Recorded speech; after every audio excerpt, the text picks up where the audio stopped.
What is up, guys? Today I'm going to be doing a taste testing for the video. I went to my local Subway and I purchased the cookie footlong. Each of these cookies cost around like $5. They had the limited time one for the Oreos, so I'm going to try the cookie one first.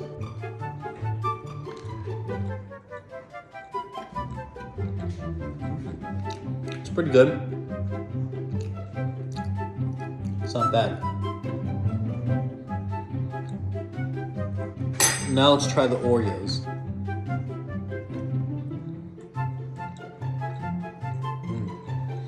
The Oreos taste like a brownie. So if I were to pick which one is better, I'd say the Oreos. I'm a really big Oreo fan. So go get the Oreo today before it's gone.